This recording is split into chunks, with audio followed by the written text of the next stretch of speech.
อะระหังสัมมาสัมพุทโธภะคะวาพุทธังภะคะวันตังอภิวาเทมิสวากขาโตภะคะวตาธัมโมธัมมังนัมสสามิสุปฏิปันโนภะคะวะโตสาวกสังโฆสังฆังนะมามิอันธรรมยังพุทธัสสะภะคะวะโตปุปภาคณมการังกะโรมาเสนะโมตัสสะภะคะวะโตอะระหะโตสัมมาสัมพุทธัสสะนะโมตัสสะภะคะวะโตอะระหะโตสัมมาสัมพุทธัสสะนะโมตัสสะภะคะวะโตอะระหะโตสัมมาสัมพุทธัสสะ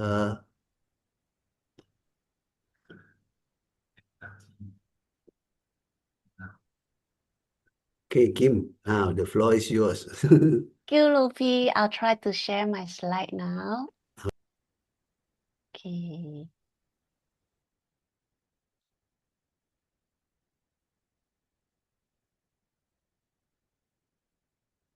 Okay. Can everybody see the slide?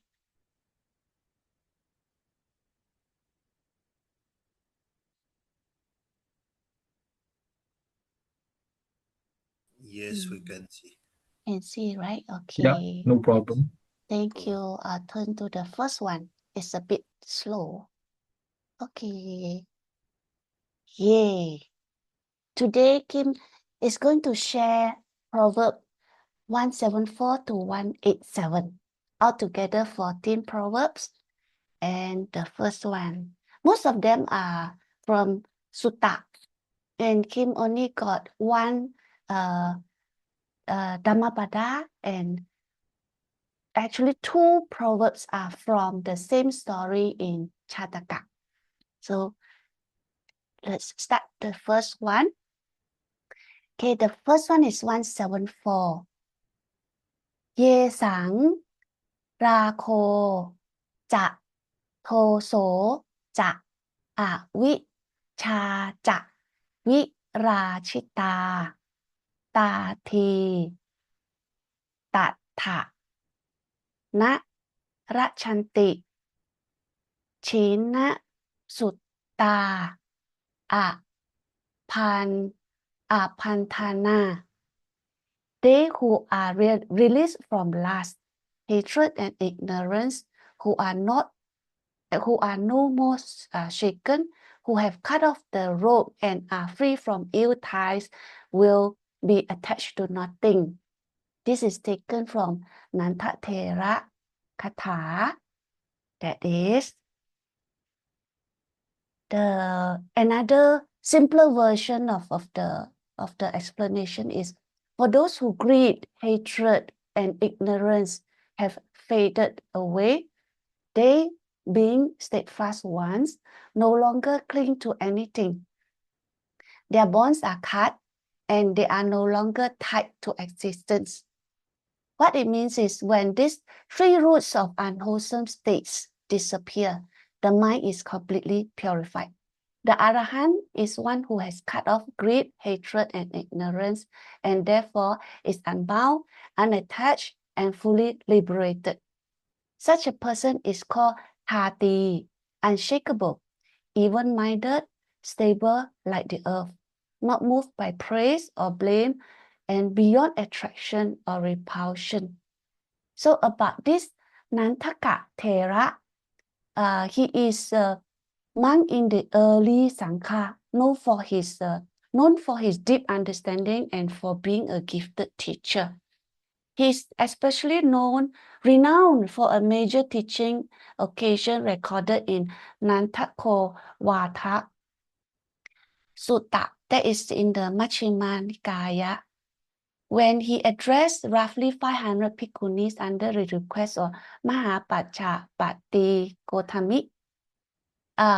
through his Dhamma teaching, many of them reached the stage of stream enterer, that is Sotapaddi, and subsequently some became Arahant. So that's why Buddha commended him, declared him as the foremost among those monks who give instruction to nuns. So this is from the Nantaka Thera Katha. And the next one is 175. 175. Okay. Yo ja kute na chitte na su na ti chi na sa sanang ke petwa a sawe a sawe sa pe sa chi kattawa a ku pa tang pa pap pap puya pap puya pa ra nang pa ra mangสันติงปรินิพพาติอะนาสาวโว He whose mind is well controlled, who attentively listens to the Buddha's teaching, who has eradicated all his passion, realized the immovable state, attain the perfect peace, will enter into the full final extinction because his passion has been destroyed. This is taken from the Yasatha Thera Katha. This is the next one. Next one. Okay, this is so the another version of explaining this verse is whoever listens to the Buddha's teaching with a mind filled with gladness, having eliminated all the taints and realized the unshakable state, having reached the supreme peace, attained final nibbana, free from all defilement. The verse describes the path to the Arahant state in 3 progressive states. Listening to the Dhamma with a joyful mind. So I guess this is different from our time now because we get to read, but during Buddha's time, they don't have written Dhamma. So they are called students who based on listening. So that's why the first thing is we have to listen with a joyful mind. And then after that, ending the taints. The taints are what we call asawa. So these are kilesa. So they are kamasawa, that is sensuality, bhavasawa, that is existence or becoming, tithasawa, views, and avijjasawa, ignorance that we studied before. And the next step is after we ended all the asawa, then come to the realization of the state of unshakable state, that is akupata. So in short, the stages are we listen to Dhamma joyfully, end the defilement, and realize unshakable freedom, attain the peace of Nibbana. So about this Yasatthata Thera, he is one of the Arahant Thera whose personal statement of attainment were preserved by the Sangha. From a good family background, inspired by seeing the Buddha or hearing the Dhamma, he ordained and he attained arahantship after diligent practice. So Yasatthata Thera is emphasizing the power of listening to true Dhamma with the right mind. So that is listening is the first door and liberation is the last fruit. So that's why we have to listen attentively with a joyful mind for all the teachings that we get to listen. And so the summary is one begins by glad receptivity and ends in perfect freedom. So this is what we learn from this verse. And the next one is 176. Yo tesu, tesu, yo tesu.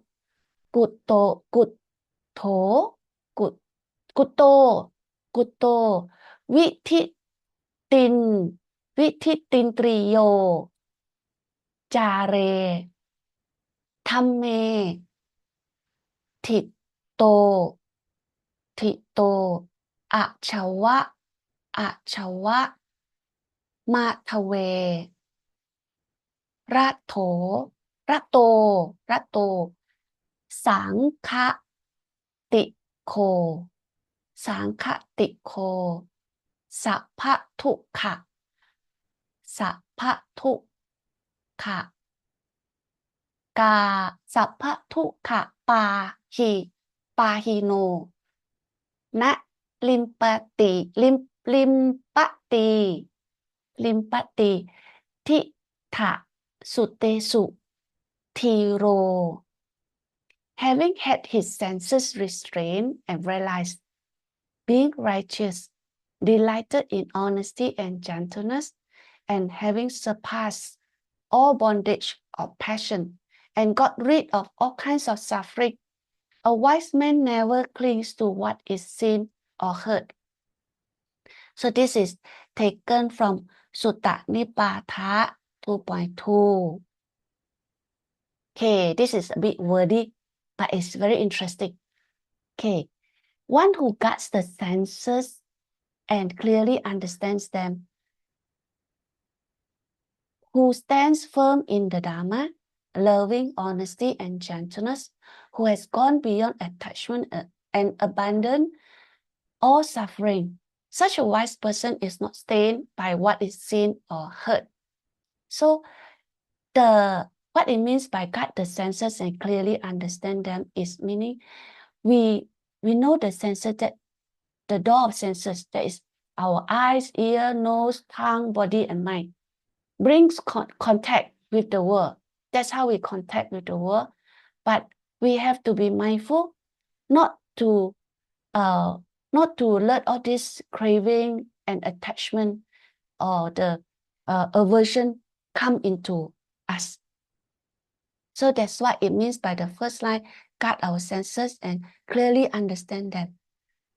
The wise person knows senses are impermanent and objects are impermanent, feelings arise and pass. The true holy life is not rigid or proud, but gentle and morally upright. So as we can tell, those senior monk who was very well practiced, we see them they always carry a joyous look, and they are so gentle and so kind and so compassionate. So this is so true. So that's why we have to guard our senses, be gentle and upright, and abandon the attachment, and then sights and sound no longer stain the mind of the wise. So I guess for us is we can practice from the outside, and slowly when we get practice final inside, then we will be able to realize this sentence or understand this sentence better. This about this Amakanta Sutta. The term Amakanta literally refers to foul or stinking smell, kanta, of that which is raw or uncooked, ama. So the sutta is addressed to a Brahmin who claims that eating meat or fish, or more broadly, or certain food, and that will bring carrion stench or those kind of fresh raw smell. So it's considered impure. So I guess this one we get to understand, some people who claim to be vegetarian, or so they get to so-called argue from this point, that and we all understand why. And Buddha explained that what truly defiles a person is not what is eaten, but rather one's intentional action, the state of mind, and also the moral behavior. True purity in Buddhist teaching is inner purity, purity of conduct, that is our sila, purity of heart, gentleness, honesty, purity, true wisdom, and understanding the senses. That is, we have to guard our senses. And purity through non-clinging. That is very important. So the exact message of this Amakanta Sutta, meat itself is not a kind of impurity. The real impurity is inner defilement. So I guess this is what we all can agree, right? Okay, come to 177. Am I too fast? Is it okay? It's okay. It's okay. Thank you, Yuman. Okay, 177 is โรสะโขกะกะทะริโยจะปาปิปาปิโฉมะชารีสะโถอะหิริโกอะโนอะโนอะโนตตปีอะโนตตปีตังชานยาวะสะโลอิติ He who always cherishes hatreds, who is miserly, has evil desire, who is close-fisted, boastful, not afraid of sins, and the results of thereof is known as a bad man. Okay, this is taken from S&P 1.7. That is from this Vatsala Sutta. If a person is quick to anger, greedy, and stingy, wishing harm, jealous, deceitful, shameless, and without fear of wrongdoing, then such a person should be understood to be an outcast or low life, Vatsala, regardless of birth. So a person become low with their own behavior. That is their anger, their greed, their jealousy, their deception, and lack of conscience. True nobility comes from one's conduct. True lowness comes from unwholesome quality, not from family or social status. The real outcast in Buddhism is not someone born in lower caste, but someone who cultivates unwholesome quality. So in this sutta, Vatsala meaning outcast, unfortunate person. So this story comes from a proud Brahmin named Akhika Bharatwaja, was performing a fire sacrifice ritual. Then Buddha walked near him and he shouted, "Stay away, you outcast." Then the Buddha preached this sutta. Do you know, Brahmin, what is meant by an outcast? Not by birth is one an outcast. By actions is one an outcast. So at the end, the Brahmin understood and became the Buddha's follower. So this teaching is very important to, in fact, it kind of justify Buddha's stand in ancient, even nowadays in India still have this caste system. So this teaching actually overturns the caste system idea completely according to our Buddhist teaching. So very remarkable sutta. Okay, we come to 178. ลาภะลาลาภะกัมยานะสิกขาติสิกขาติอะลาเพจะนะจะนะกุปปาติอะวิรุตโธจะตันหายะระเสจะนานุขีชาติ A wise man does not study for the sake of gains, is not disturbed by their loss, is equanimous in face of craving, and never clings to taste. This is very, very good Dharma. So this is taken from S&P 4.10. Okay. So this is actually from this Purapeta Sutta. A person does not practice the Dharma with the aim of personal gain. What it means by personal gain here is to be famous or to gain wealth or to gain good favor or whatever that we can think of, which is all the so-called personal gain. When gain does not come, they do not get upset. They are not in conflict with craving, yet they do not cling to sense pleasure. So the wise does good simply because it is wholesome, not because he hopes to get something. So just like all of us, we are studying this Dharma subject. We are here to learn, and we don't hope to be famous or anything, right? Because we learn for our own self-improvement. A liberated person remains calm because the mind is not tied to gain. He understands craving, sees its nature, lets it fade through wisdom and not through repression. Kim learned a lot about this sentence, meaning to say, like us lay people or who are still practicing ourselves, we tend to suppress or we tend to hold on with so-called just hang on and suppress our feeling. But the person who understands craving actually sees the nature and fade through wisdom. So I guess meditation will help us a lot in this. He acknowledges that sights, sounds, tastes still appear. He's not enslaved by them. And he sees them as momentary, conditioned, unreliable, and unsatisfactory. This is Kim see it from a point of us having to live our life, as in we eat to survive, right?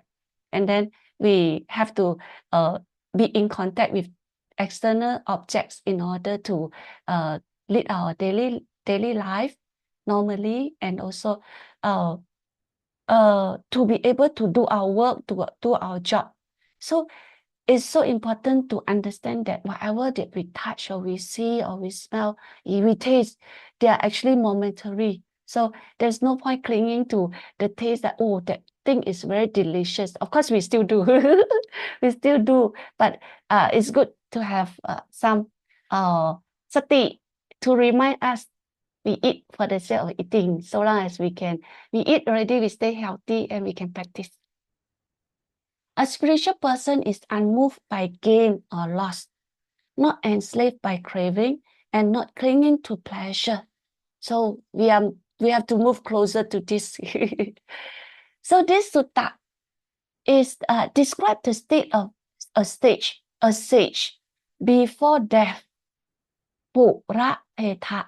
That is before the body breaking up, before we die. During the Buddha's time, a group of seekers approached the Buddha and asked what the true stage or muni or a noble one is like in this very life before the body breaks apart. There were many spiritual theories in ancient India because, as we know, India is actually one of the country in this earth which has very rich religious, practice and spiritual practice. So they consist of those caste-based purity, yogi, technique, and ritual sacrifice, and all the union with Brahman, extreme ascetic ideas, and also annihilationism, that is, we only live for one life, and eternalism, that is, we can live forever, we never die. So that is, these two are totally different. And some said that a sage becomes like an unconscious being. Some said that the sage will emerge with a cosmic essence. And some said that the sage will become neither alive nor dead. Others thought that ritual practices or philosophical belief instead of life spiritual qualities. So simply there are many versions, many, but all these versions are based on their belief and not the real practice of seeing, just like what the Buddha taught us.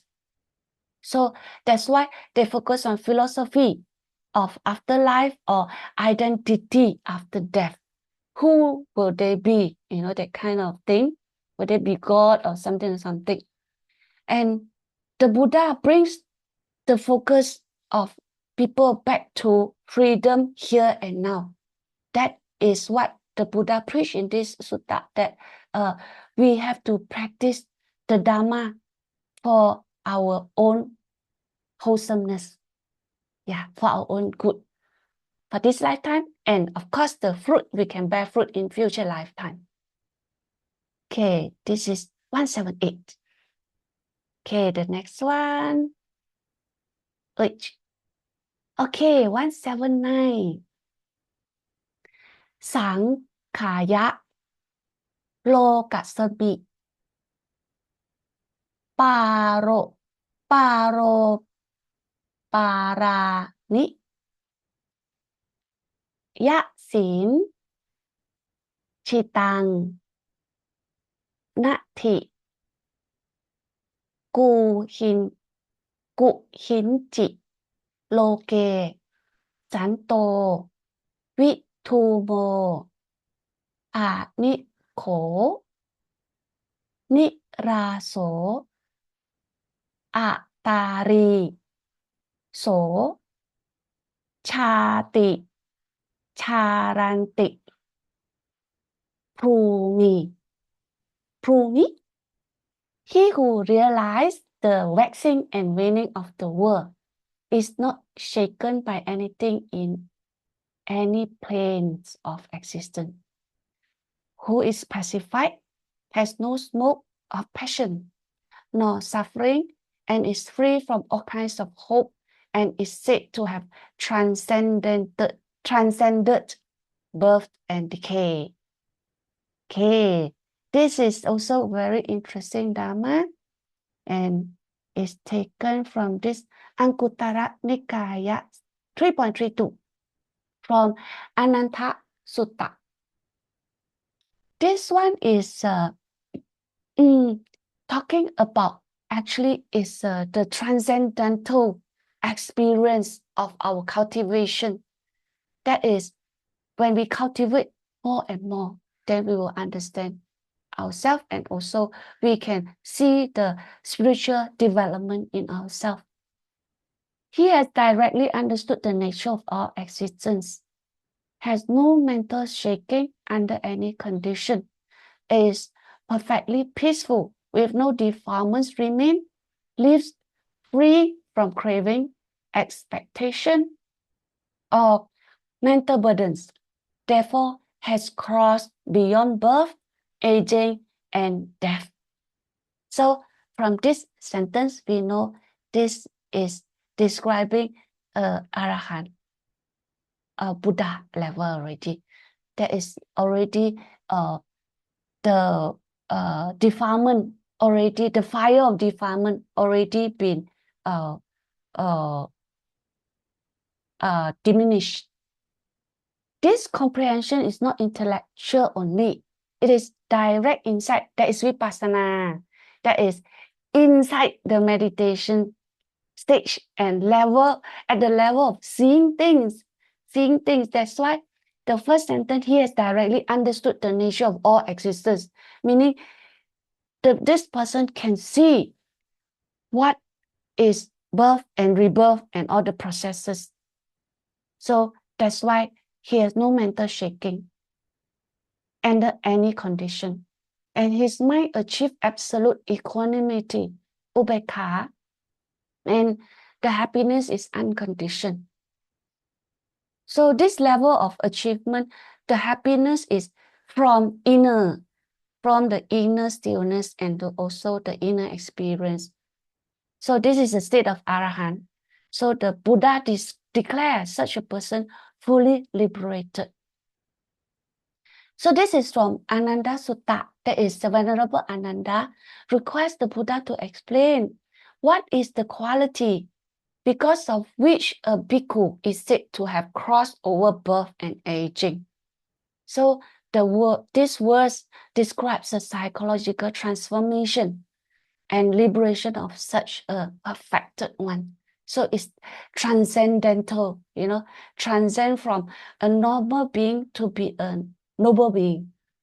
So this is the inner cultivation. Yay! It's 180 now. Yay! Okay. This is สัพพทา เว สุขัง เสติ พรัมมโน ปรินิพุตโต โย นะ ลิมปติ กาเมสุ สิ ติ พุตโต นิรุปที having cooled his mind, being free from passion, not clinging to any sensual pleasure, he is a Brahman who has extinguished his passion and always live a happy life. This is quite similar to the previous verse and is from the Anguttara Nikaya also. Okay, this is from Hataka Sutta. He lives always in bliss because his mind is pure. He is called Brahmana, the true holy one. This Brahmana is not the Brahma in the caste system. It's the description of the holy one. He is fully quenched all fires of greed, hatred, delusion, extinguished. He does not cling to any sensual pleasure. They leave no stain on his heart. He is cool. That means no more fire. The passions already ended. He is without any fuel for future rebirth. So he will not be reborn anymore. He interacts with the world, but nothing adheres to his mind. This is quite interesting. You can find this sentence very, very good. That even Arahant or Buddha, when they were still alive in this world, they have to interact with people, with the lay people, with the normal world, but nothing sticks to their mind. So they only interact. As such a person is completely liberated. This is the end of the whole cycle of samsara for him. This sutta is named Hataka. He is actually a lay disciple from Alawi city. This Hataka, he is actually very, very virtuous person. He's very generous, very wise, respectful, humble, and very good at gathering people to the Dhamma. So sounds like he is a very good Kalayanamitta. The Buddha praises him highly, saying that Hataka possesses the 7 noble treasures of a great lay disciple. In fact, as of this sutta, Hataka was not yet an Arahant in this sutta, but the Buddha praising him because of his quality, because of his generosity, humility, love for Dhamma. These are the qualities that will lead towards the ideal of attainment as a Arahant. Okay, can find that the 7 noble treasures are very interesting to learn more because this is applicable to us as a lay people. So the 7 qualities are the first, sattha, that is faith. To have confidence, always have confidence in triple gems. And sila, our virtue, our precept. And he read, this is what we studied before, he read an ottappa, the sense of shame and the fear of the consequences of wrongdoing. Just like when we are trying to kill or trying to remove the ants or whatever inside our room, then we will have, oh, okay, so we better don't do. So that is Hiri or Tapa. And Sutta. Sutta is learning the Dharma. And Jaka, generosity, and Panya, wisdom. So you can find that all of us are actually more or less we have this 7 quality. It's just that we are moving towards the betterment of a better self. So let's work harder towards this 7 noble treasures of a great. Oh yeah, by the way, what it means by treasure here is these are the quality that developed by a person. So nobody can take these qualities away. So it's called treasure. Cannot take this treasure away from us. Okay, now we are at 181. 181. สัพพโส นา นามรูปสมิง ยะสะ นาที มะมายิตัง มะมายิตัง อะสะทา อะสะตา จะนา โสจติ สะเว ภิกขุ ภิกขุติ ภิกขุติ วุจาติ He is called a bhikkhu who never has any possessive clinging to name and form, and who does not grieve over its absence. So this is taken from Dhammapada 367. This is very interesting, Dhammapada. Okay, this is talking about a Brahmin who offer alms to the Buddha. So this Brahmin is actually very generous person, and one day the Buddha actually saw that he and his wife would be able to attain Anakami. That is the third level of attainment. So the Buddha appeared at their door and waiting for alms. The wife actually saw the Buddha, but she tried to block the Brahmin's view to prevent him from offering all his food. So the wife knows him well, that he is likely to offer all the food that he has. And if he does that, meaning the wife had to cook another round. So being a bit of, this thinking, that so she blocked the husband's view to prevent him from seeing the Buddha at the door. So she slowly moved backward towards the door, and then she told Buddha that they have no food to offer to the Buddha today, but somehow it should be her feeling of guilt or the Buddha's power. She burst into laughter. So when the husband heard that she was laughing, so the husband found that the Buddha was there. Oh, so she felt very, very sorry and very shameful. So he actually seek for forgiveness from the Buddha and asked the Buddha to receive the food that he had partially consumed. So he felt bad, of not being able to attend to Buddha in time. But Buddha, very compassionate and kindly, received his food and said that any alms food is suitable for me, whether it has been eaten or not. So the Brahmin was very happy that the Buddha accepted his offering. Then he asked, who does Buddha consider as monk? So this is the question he asked, and that's why Buddha explained, oh Brahmin, one who is not attached to mind and body is called monk. So that's why in this sutta, the explanation is he has gone beyond the sense of his own name and form.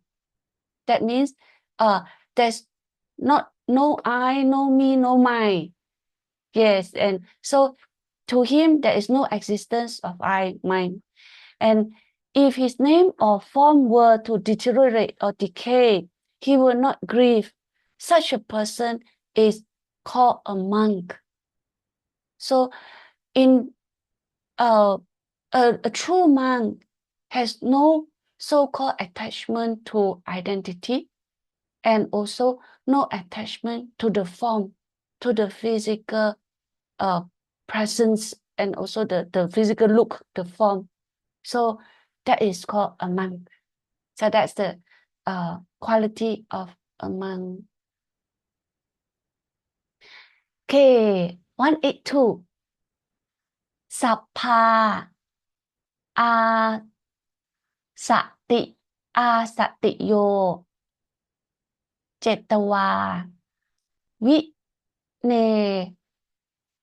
วิไนยะวิไนยะหัดหัดทะเยทารังอุปสันโต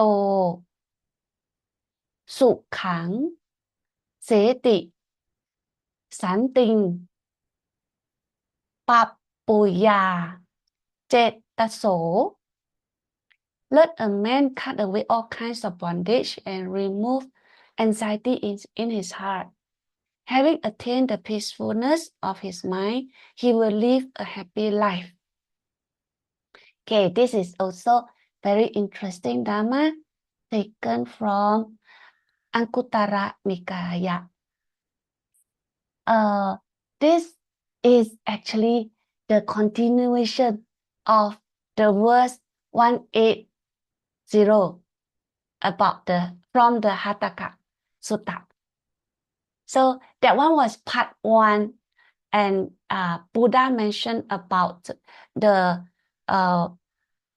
characteristic of Arahant, and this verse is mentioned about the method and the result, how one can become a Arahant. So the Arahant, having cut off all forms of attachment and remove every fear or anxiety from the heart, dwells in complete peace and happiness, having attained the supreme inner stillness of mind. So this is how we can become Arahant. That means we have to cut off all forms of attachment and remove every fear or anxiety from the heart. So the cutting is done not by force, but by wisdom. And so by understanding the nature of reality and seeing impermanence and non-self. Fear arises from clinging because we are fearful of loss, fear of future, fear of death, fear of change, and fear of separation, fear of consequences of unwholesome actions. So these are the fear that we will have because of our clinging. So that's why Buddha complete this Hataka Sutta by this verse, the how we can become Arahant. Okay, 183. สัพเพสุกาเมสุโยวิตะวิตะระโขวิตะราโขอากินจาอากินจันยังนิสิโตหิตตวะมายังหิตวะมันยังสัญญาวิโมเขวิโมเขปะระเมทิมุโทมุตโตติทิติทะเยติทะเยยะโสตถะอะนานุยายี He never falls back from his meditation on the realm of nothingness. That is the Akinchanyayatana, who is not attached to any sensual pleasure and who, having transcended over to the lower realms, from the lower realms of perception, directs his mind. By means of that meditation of nothingness towards the excellence of Sanya Vimokha, that is emancipation from perception. This is very profound verse, and it is related to our cultivation, our meditation. So this verse is taken from S&P 5.7. This S&P 5.7 is from Sutta Nipata 5.7 is Upa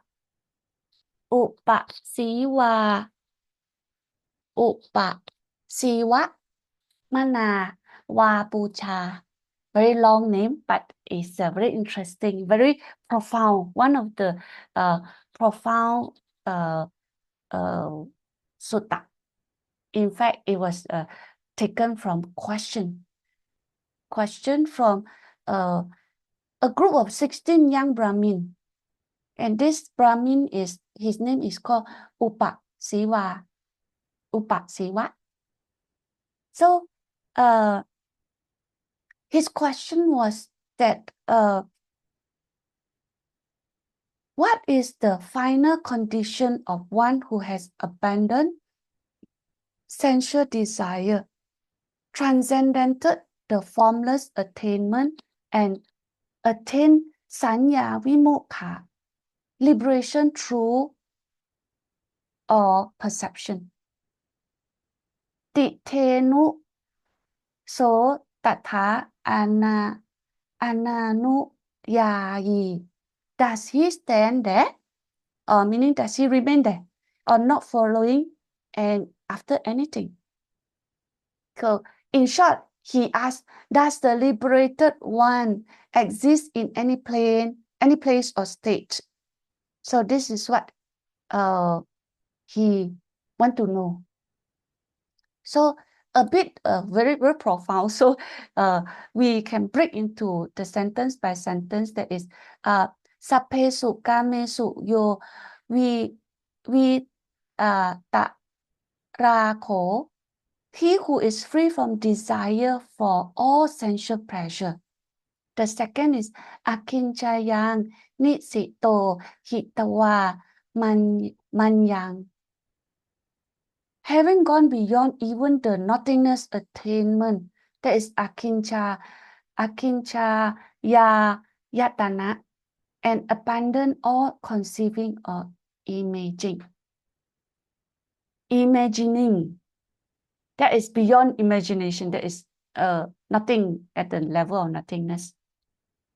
And the third one is Sanya Vimokhe Parame Vimuto. Attain the highest liberation where perception itself is fully released. That means not by perception anymore. Tite nu so tatha ananu yayi. Does such a person still remain there? So this is his question. So the Buddha replies, one who has completely freed themselves from attachment to all kinds of karma, the action, and from other realms, having already attained mastery over their own consciousness, no longer delights in any conditioned signs of mental formations. Such a person relies on their own purified consciousness without flaw or without diminishing. That means it remains purified. So that's the answer to this question. And in summary, what it means is a liberated one cannot be described as existing or not existing. They are untraceable, beyond all states, beyond perception, beyond naming. They cannot be pinned down in any way. So this is the state of liberation, and is I guess is a very profound level who can be so-called truly understood by someone who has very good level of cultivation. So this is about transcendental experience. Okay, 184. สาวิวิตระโข สาวินัยยะ โทสัง แม่แม่ตา แม่ตา แม่ตาจิตตัง เมตตาจิตตัง ภาเวยะ อะปะมานัง สัพเพสุ พุทเทสุ พุเทสุ นิทายะ ทันตัง อะนิอะนินทิโต พรัมมะมุเปติ ฐานัง Being free from lust and having removed hatred, a man should practice unlimited loving kindness. Such a man, having abstained from all kinds of violence towards all beings and being blameless, will attain the excellent realms. This is a very interesting story from Chataka 522. Very long and interesting story. This is about the birth story of this teacher called Sarapanka. This Sarapanka teacher is a very, very well-trained person, as in he is actually well-trained in his skill. Yeah. So the explanation of this, the verse is, let him be free from lust, put away hatred, cultivate a mind of boundless loving kindness, having laid the rod of violence down towards all beings, he becomes one without blame and reaches the Brahma state. So this Brahma state is, as mentioned in previous sutta, meaning a noble state. This verse describes the quality of a true sage on the way to the highest spiritual attainment. Sarapanka, the Bodhisattva in this Chataka, embodies this quality perfectly.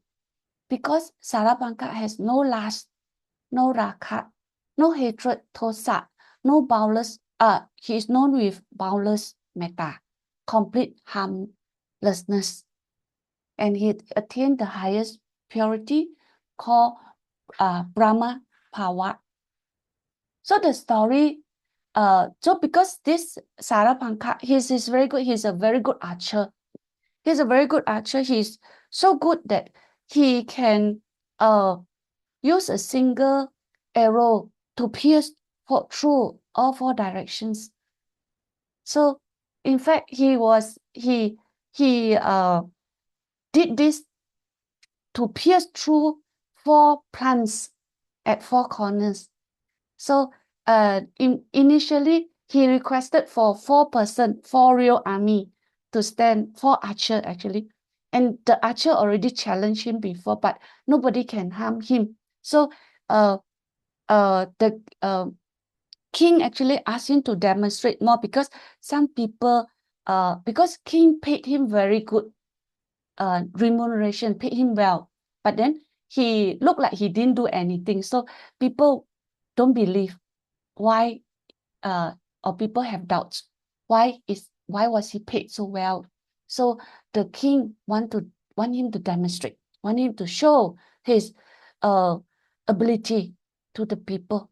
So he already win the archers, the 4 top archers. And then the second round is he asked the 4 archers to stand at the 4 corners, and he will just shoot 1 arrow and pierce through, hurt all 4 of them. But then nobody dare to stand there. So instead they replaced with 4 plants. So when he released the arrow, the arrow actually pierced through all the 4 plants of 4 corners.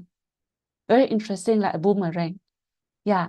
So he's really good, but he is also very compassionate, as in he's very wise, because he realized this fame or all the wealth that come to him doesn't help him in his cultivation. So he decided one day he walked into the forest and become ascetics. So, and he practiced so well that many people come under him and learn from him, and he has very big group of following. And his the quality of no lust, no hatred, and boundless metta actually goes all the way to the King Saka at the second heaven. He want to test him. Want to test, is this person really that good? So he descend from the sky and with the intention to test him. So he tempted him with extremely beautiful nymphs. Nymphs are so those angels, little angels of not really a being, but is the heavenly one kind of angel. Yeah. And his mind remains still. He was not disturbed by all these names. So he was free from sensual desire. And Sarabhanka also showed no irritation or anger despite being tested by King Saka. So he eliminated Tosa. Even after being tested, Sarabhanka responded to King Saka with kindness and not pride. He acted for the safety and peace of all ascetics. That means all his followers. Because if he were to, feel his displeasure or angry towards King Saka, so there may be something bad happening and that will involve other ascetics.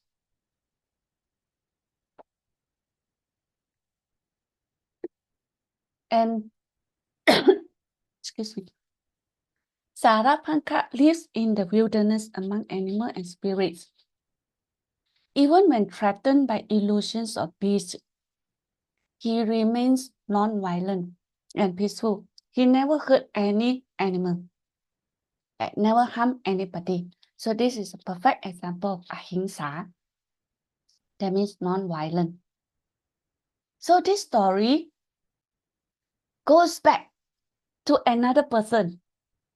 This story is quite long because what happened was the Buddha mentioned about this Chataka, this story is because Venerable Mahamoggallana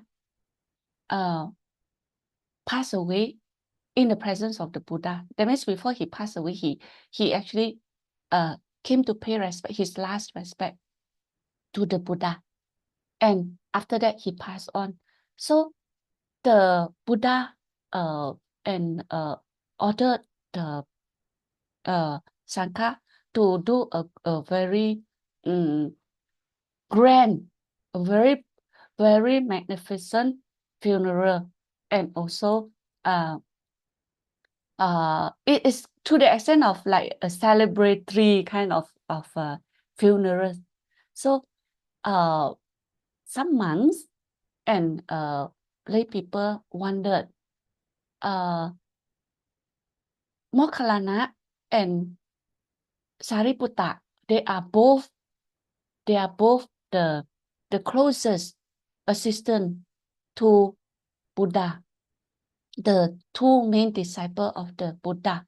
But why why only Moggallana was given this privilege, but not Sariputta. But Sariputta actually passed away in his hometown. So that is one of the reasons why it was not, done that way. But Buddha mentioned this sutta in order to trace back to his previous life, to the previous life of Venerable Moggallana, to tell people why he actually have this this level of so-called grand funeral. So in this Chataka story, the Buddha identifies Kisa Vacha. He's a silent ascetic. He is actually the earlier life of Moggallana. So why Moggallana received such a magnificent honor at his cremation? That these honors are the result of his long-standing spiritual purity developed over many lives. That even in past life, Moggallana as a sage, that is the Kisavacha, was a sage who lived without sensuality, with harmlessness, with metta, and with high spiritual attainment. So the summary of this story in relation to Kisavacha, a gentle forest ascetic living in the king's park, that is actually the same area as this teacher Sarabhanka. Teacher Sarabhanka was the earlier life of the Buddha. So he actually was very humble, and he became the victim of ignorance, superstition, and abuse by multiple people, by really a lot of people, to the extent of thousands. Okay, it started with a courtesan. This fallen courtesan, she actually was so-called laid off by the king. So she got very upset, and she went into the park, into the forest, and she saw this ascetic Kisavacha. And because Kisavacha is very he's an ascetic, so the hair is like very messy, and he doesn't take much food, so that's why he looked very dark and tint. So to her, she thought that this person must be a bad luck or jinx. In the sutta, it was called Kalakani. Kalakani, that means a bad luck person. So according to their superstition is, if you encounter anything bad, you throw your so-called the bad things to that jinn, to that bad person, then to clear your own wrongdoing. That's the way to purify yourself. So by doing that, so what she did was that she spitted on this ascetic, and she beat him, and also she throw her toothpick and everything. She throw her spitted, her flames and everything on the ascetic. Then until she feel relief, then she went to the river and bathed herself. And by such a coincidence, after that, she went back to the palace, and the king suddenly remembered her. So the king get her back into the palace. So that actually confirmed that what she did was correct, that what she did was a good thing to bring back her fortune and honor. So next what happened was, there is this royal priest of the king also got laid off by the king, and he very curious to find out how this courtesan managed to get herself back. So he went to talk to her, and she told her everything, and then he did the same thing. He went to the forest, looked for the ascetic Kisawacha, and he did the same thing, spitted on him, beat him, and throw toothpick and everything on him. And after that, he went to bathe. So, and it happened again that he went back to the palace, and the king find that okay, he can call him back. So it is kind of proven that this works. So this king, so obviously this king Tantaki, not that clever, not much of wisdom. So at one stage, this his country was about to go into war. So when this priest, this royal priest, talked to king and said that, do you want to win the war? If you want to win the war, you can go to this ascetic and do the same thing. Do the same thing as what he did and what the courtesan did. So the king called the whole cabinet and the entire army troop to the thousands. So except one commander-in-chief. The commander-in-chief also went together. But except him, the rest of them, including the king, did the same thing.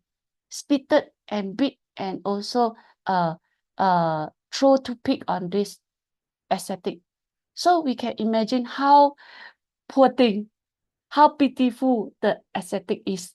And the whole body is filled with all the stains and unimaginable dirt.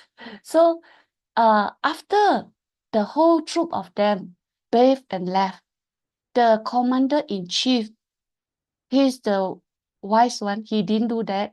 So he come to check on this ascetic and ask how is he okay.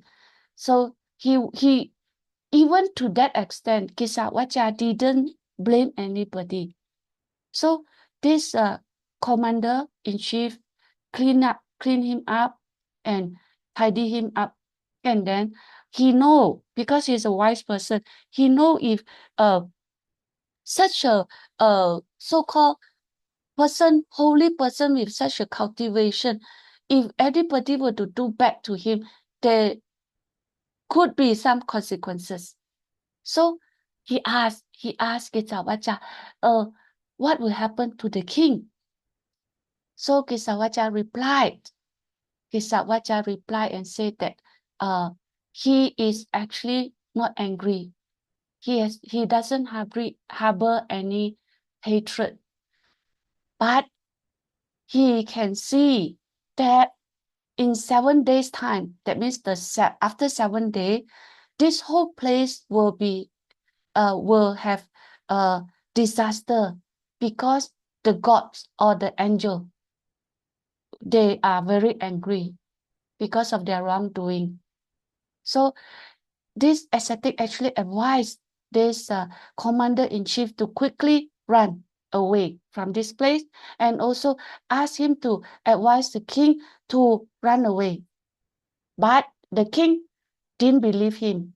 So only the commander-in-chief managed to escape, and the rest of the people all gone with the flood. There was a very massive flood that came after the 7th day. So that's why this Kisawacha has this very, very outstanding virtues, that he was harmless, ahimsa, and he did not harm or retaliate those who abuse him. I guess this is very high level of cultivation, because I think all of us, even though we don't harm, but we will run away. So for this, for him, he has great patience, kanti. He stayed still and endure all the physical and mental abuse silently. And he has such a pure heart. Then he said, there is no evil thought in my heart, when the commander-in-chief asked about the possible consequences on the king. And he has this spiritual power and seeing without hatred or revenge. He sees the moral and cosmic order. That is the law of karma. on this abuser, on his abusers. And he also has very, very great metta and equanimity. His mind remains steady and compassionate despite the unfortunate ordeal. He still cares to advise the foolish to escape from the foreseen disaster. But it was their karma that they couldn't escape. So this is the very interesting Jataka story. Okay, come to 185. So, pan, panta, ma, pi, ya, ma, che, manta, na, limpati, tang, prumi, maha, puri, soti, so, ita, si, pa, ni, ma, cha, ka. Having realized the two extremes, a person is not attached to the middle because of his knowledge. With the sewing thread of craving in this world cut away, he is called a great man. Hey, this is from S&P 5.3. Sutta Nipata. This is also part of the 16 question by the 16 Brahmin youth. So this is another person. This person is called Tissa Metaya. This person, actually these 16 youth, they are under another teacher. That teacher is a very famous sage called Pawari. He advised them to seek out the Buddha and ask profound questions about liberation. That's why this all the 16 questions asked by all these 16 Brahmin youth were recorded inside the Parayana Vaka Sutta in that chapter. So for this Tissa Metaya, who asks how a monk lives so that he avoids conflict, is not bound by views, is not shaken by suffering, is freed from samsara. So the Buddha replies to the quality of one who is completely liberated. That is the quality of Arahant. So get back to the verse that is, he has understood both extremes, existence and non-existence. In fact, this extreme can be what we learned before, that is pleasure, indulgent in sensual pleasure, and also self-mortification. So there are many extremes that we can put into this, but the important thing is the person who practice according to middle way, without clinging. Without clinging meaning it's a practice of meditation. When we meditate, we keep going without clinging or without staying still at any level. So that is the way to liberation, going deeper and deeper. That is, by doing that, he can be freed from views and craving. Then he is a Mahapurisa, a great noble person. And he has gone beyond the seam, meaning he has cut off the thread of craving that binds beings to samsara. So this is, I guess this is very obvious to all of us that we are all living in this samsara of cycle of birth and rebirth, and you know, that's why once the person cut off the thread, the seam, the thread that bind us together in this samsara, once cut off, then no more. So the Buddha describing one who has reached the highest realization. This is also a poetic description of arahantship.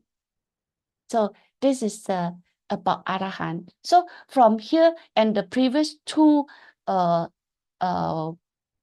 that we learned, we can see that ordination, being ordained as a monk, is really towards Nibbana, towards liberation, towards Nibbana. Okay, now we are at 186. โสกะปะริเทวะมัชฉะรังนะชาหันติกิกิทะกิทากิทามะมายิเตตะสมามุนโยมุนโยปะริคาหังหิตวาอะจะริงสุอาจะริงสุเขมะทาสิโนทาสิโน Those who are still greedy for anything and possessively clinging to it cannot be freed from grief, lamentation, and miserliness. So the sage, having realized the state of security, live a detached life. This is taken from S&P 4.6. Sorrow, lamentation, and stinginess arise from the thought, this is mine. Those who cling to I and mine cannot escape suffering. Therefore, the wise, those who see the path to peace, let go of parikaha, that is, grasping, possession, ownership. By abandoning attachment, they live in safety, free from fear and pain. The unwise will cling to things as mine, long for youth, beauty, health, cannot abandon sorrow and lamentation, feel stingy and protective over what they possess. The wise will abandon possessiveness, attachment, see true safety in Nibbana. That means seeing that Nibbana is the only true safe place. Live without fear of loss because of they let go already, so they don't have any more fear. And accept old age without sorrow. Okay, this is taken from this Chara Sutta. Chara is aging, so the discourse of old age. So how this come from is because a group of monks, elderly monk and elderly lay people, became distressed at witnessing their body age, and their sorrow and lamentation grow stronger because of attachment to their bodies, attachment to wealth, and also attachment to relationship, desire for things to remain as before. So they fear of decline. They want to cling that I want to be as strong as before. I want to be as rich as before. I want to be as treated as well as before, or things like that. So by this sutta, Buddha actually intended to show that aging is unavoidable. The pain of aging actually comes from clinging. If we cling onto the whatever our previous state or things, external things, we will feel the pain. And the only way to escape is to let go. Let go. So in the gist is old age cannot be stopped, but suffering in old age can be stopped through letting go. So that's the only way. And now we come to the last proverb for today. So chati pu tehi. Puttehi. Putti ma. Komiko. Kohi. Tate. Tatewa. Tatewa. So chati upa ti upa ti hi. Narasa. So cha na. Na hi. So cha ti.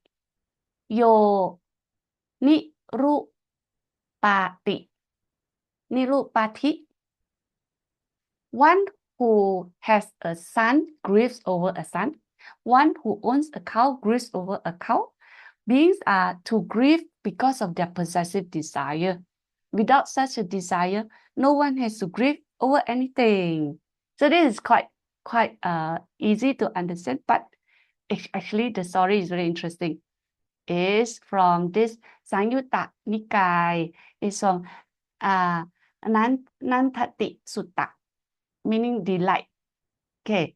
So as explained before, there is parents suffer because of their children. Cattle owner suffer because of their cattle. Anyone with attachment suffers because of those attachments. Only one who is free from upati, no clinging, no personal possessions, no identity built on things, is free from sorrow. Buddha did not deny happiness in family life or wealth, but he revealed the hidden side. Happiness that depends on ownership brings unavoidable suffering.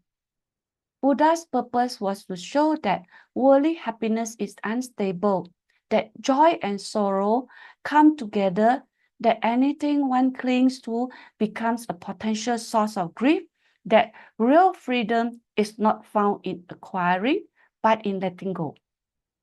So in this Nantati Sutta, this is actually the 12th sutta in the Natavaka.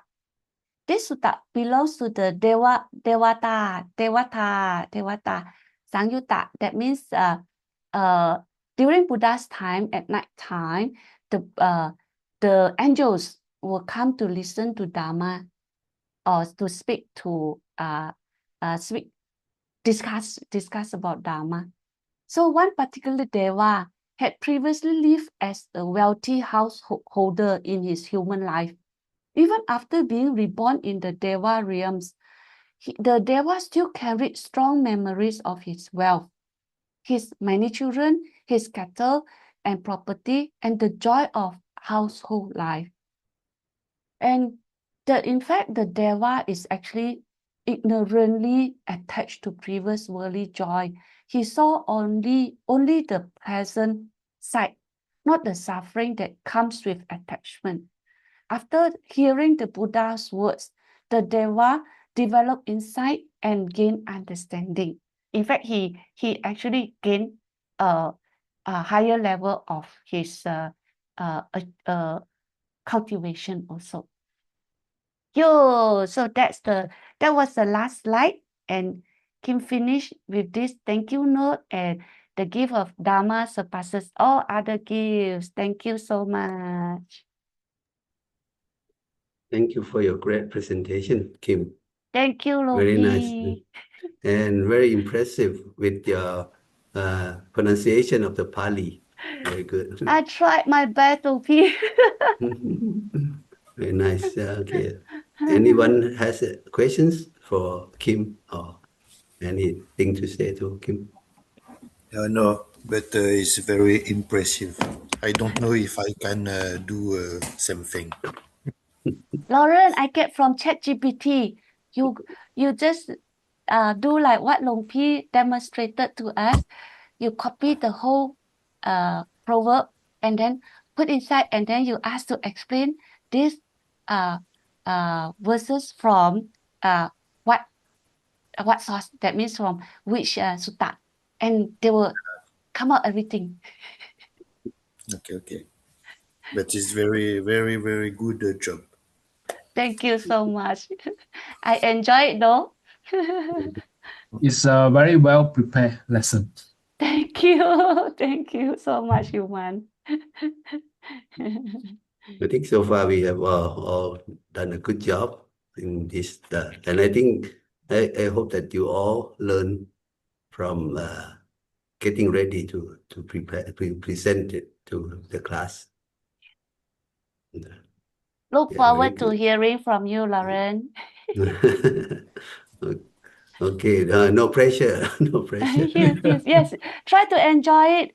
In fact, Right. Kim was a bit initially, Kim find it stuck, Longpi. That after that, Kim was thinking, Longpi mentioned about through using AI. So that's why Kim so-called find the life again. Okay, Thank you so much for sharing, Luffy. you're welcome. Okay. All right. I think if there's no questions from you, I think we will call it the day for today. Okay, let's pay homage to Triple Gem together. Arahang Samma Sambuddho Bhagava Buddhang Bhagavantam Abhivademi. Buddho Menato, Lord Buddha is our refuge. Sawakato Bhagavata Dhammo Dhammang Namasami. Dhammo Menato, the Dhamma is our refuge. Supatipanno Bhagavato Savaka Sangho Sanghang Namami. Sangho Menato, the Sangha is our refuge. Okay, thank you, everyone. Thank you, Kim, for your presentation. Thank you, Luffy. Namaskar ka. Thank you, Okay. everybody. Okay, we see each See you other next next week. week. Yeah, if Okay, not before that. bye-bye. Bye. Okay.